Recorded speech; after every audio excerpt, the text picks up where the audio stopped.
All right, people. Today, hello, welcome to my channel. Today, I'm just going to go over some things that I've done or I've come to the conclusion that I need to have done, and I likely just want to share with people. There's a few people that follow my boa content on YouTube, so it's just one thing after the other that I do to improve the lives of my pet reptiles. My tegus are in this cage right here and kind of in their brumation, but I'm keeping their cages or the hide boxes that they're in a little bit warmer so they're not fully brumating, but doing well, just resting a lot. Every once in a while I'll get up and come out and check and see if the world's still turning and life is still going on, and then they go right back in there and just having a good time sleeping and just relaxing, which is good for their health and their life longevity. But so I've done some things. I want to document and just show that I had 3 of these terrariums like this, and just like what's in the camera viewfinder or you're seeing in front of you.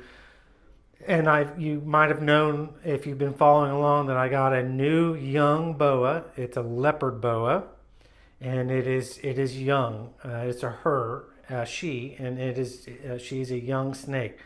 So I was having real difficulties getting this snake to stay in warm areas because I had it in a larger room, similar to this larger room, and then just in this room with the outside temperatures in the 30s and 40s. It's very difficult to keep an ambient temperature, and so the cage was getting cold spots in the 60s and warm spots up into the low 90s and the high 80s. And the snake was constantly going for the cold places. And so she was having digestive issues, for the best of my knowledge, just real bloated in the rear end there. And so I had to kind of come up with a solution to make her to stay in a more warm area, because reptiles just have to have warmth for digestion. That's a thing that I've known for 40 years, but it's just something you don't think about all the time. For a reptile to successfully digest their food, they have to be in a warmer climate, and their stomach has to be warm so they can process their food properly and digest digest the essential things they need. Otherwise, they can have stomach problems. And so I also found out some information, but I'm going to skip along so it's not so boring. But yeah, this cage is going to be a cage later down the road that one of the snakes can go into when the leopard boa. Here's what I had to do. So I had a freed up cage. Here's my closet that I keep them, and I do this again if you haven't followed along. This closet allows me to shut the door and maintain a warm temperature in there that's required for the snakes to be happy, and around 83 to 85 degrees. And I do that by this little heater down here. This is not a heater that uses the little coils that heat up and the fan turns and blows that across the super hot elements. It's a ceramic type heater, so I consider that safer. So I'm not going to describe what a ceramic heater is right now. You can look that up, but it's not as dangerous in my view.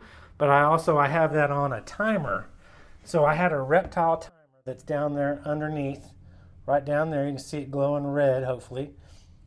And that little thermostat comes up over on the side and is mounted right there. So there's a little probe.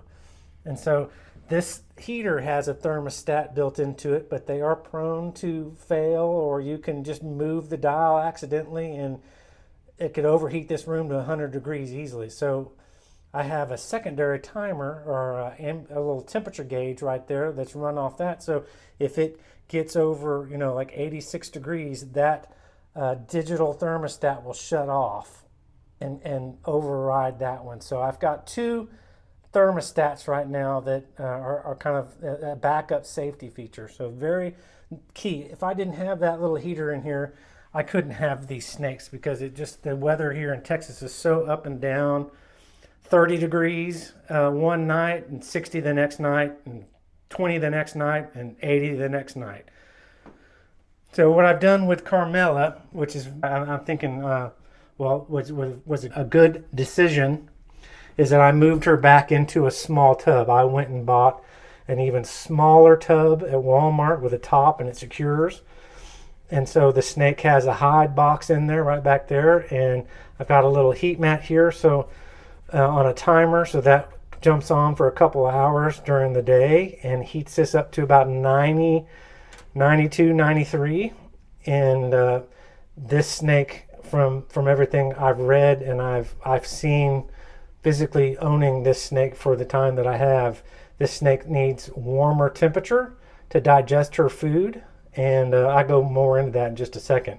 I accidentally heated this box up a lot, about 95, 96, which is probably really almost on the verge of being too warm. I just turned it on. I had no prior experience, so I just kept the thermometer or the heat pad here on about the middle, and that was way too warm. This dial turns, and there's, you just have to kind of make a mental note, what about the temperatures are, because this will get up to about 120 degrees if you crank it all the way on. So I had it on and it got too warm in there, but luckily I was paying attention, and 2 hours later I came back and this is very essential that you have some kind of way to monitor the temperature. So just take the top off, turn that on, shoot that. It's an infrared heat gun, and so I can manage exactly what her temperatures are. But apparently this snake is going to need a little bit warmer, possibly warmer temperatures than the other snakes that I have.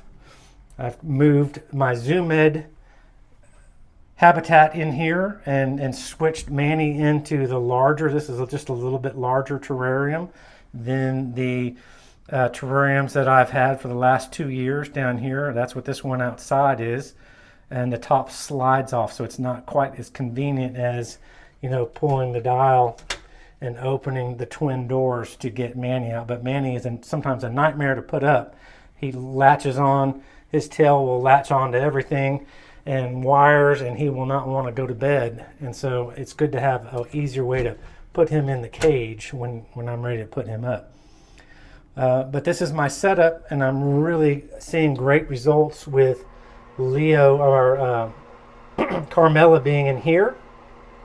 Smaller tub so that I can manage her temperatures better, because she's, I guess, being so young, just doesn't know or doesn't want to cooperate. And if you got a gradient between 60 degrees and 90 degrees, she will be at 60 degrees instead of 80 degrees. So she needs to be a little bit warmer. Manny, my Nicaraguan boa in here in his hide, likes it about 67 degrees. And then my hypo boa female down here, she likes it about 80 degrees. So she likes it a little bit cooler, but not quite as cold or as cool as my Nicaraguan boa.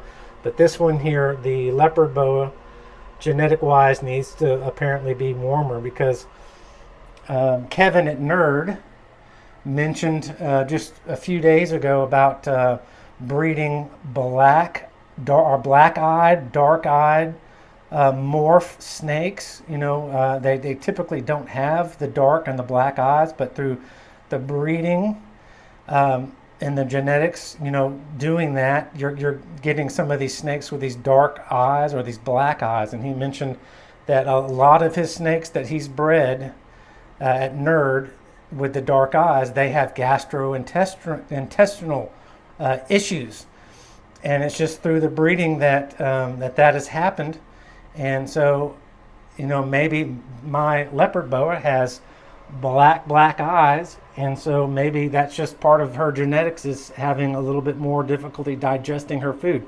So I need to pay a lot more attention to the proper temperature and humidity for this snake to fully digest her food, and that was very key. Because that could end up causing your snake a lot of harm or even death if there's issues with that. So hopefully, it's not as bad as Kevin said sometimes it can be with those animals that have the dark and the black eyes, including boas, pythons too.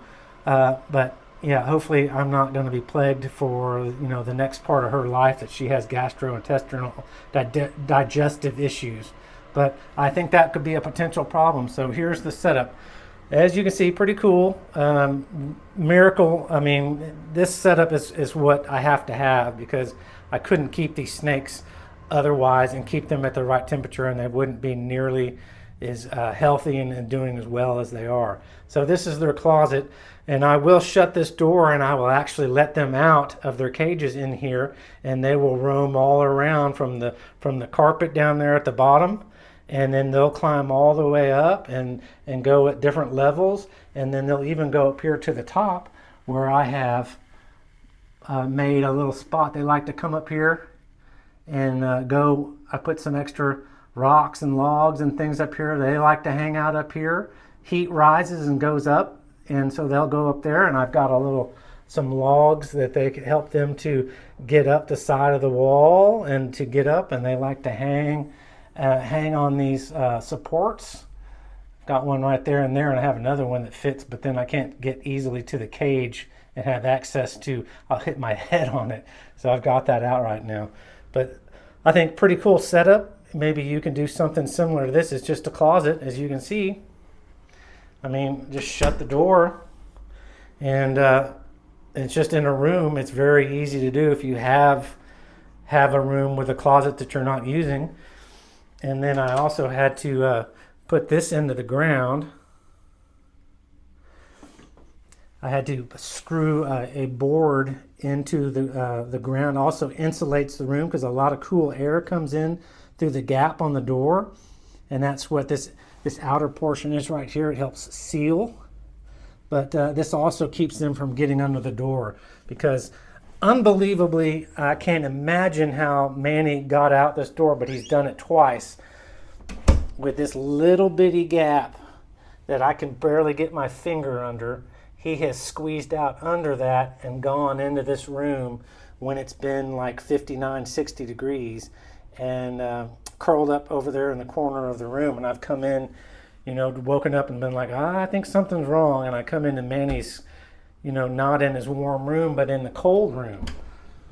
So now they can't get out through the bottom there because I've blocked the gap and sealed it up. But yeah, that's it. I just wanted to share my setup. It's working out really, really well. And I'm a lot more comfortable now that I have Carmela here in this little container. She just could not deal with being in this larger terrarium. I'm sure, during the summer and the warmer months, this would be fine to have her in, but definitely not in my situation right now with the weather being where it drops down so cold. She would just wander, and she would always go away from the heat source and get to the very, very coldest side. And so I also have these 100-watt mercury vapor bulbs on timers, and so they only come on 4 hours a day because it will make the inside of that cage pretty warm. But that gives them to simulate, sunlight, daytime. Obviously at that time it gets warmer during the day, and then I have those shut off to just simulate a outdoor environment. But that's the video. Also, this is a little setup that I have right here. This is a little surge protector, and I've got different timers. These are the Zoom Ed daytime, nighttime timers.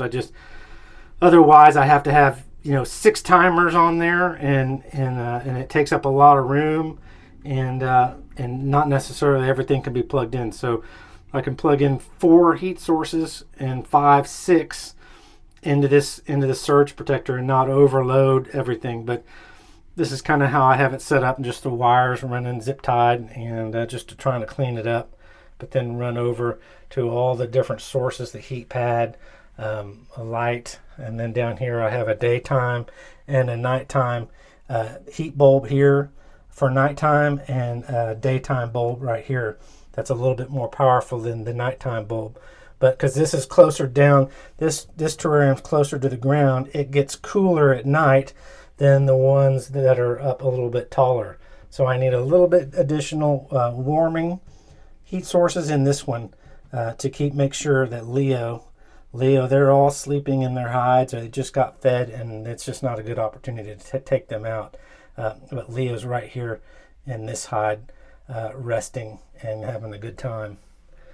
And then there's Manny's little hole that he goes into, and he's back there. And I got sphagnum moss all around in there, and they're really liking their hides with the sphagnum moss. And I just kind of moisten the cages down every day during the day and in the evening time. And you can see a lot of humidity in Carmela's cage from the heat pad and the heat sources. So it's real humid in here, and that's never a bad thing for reptiles, humidity.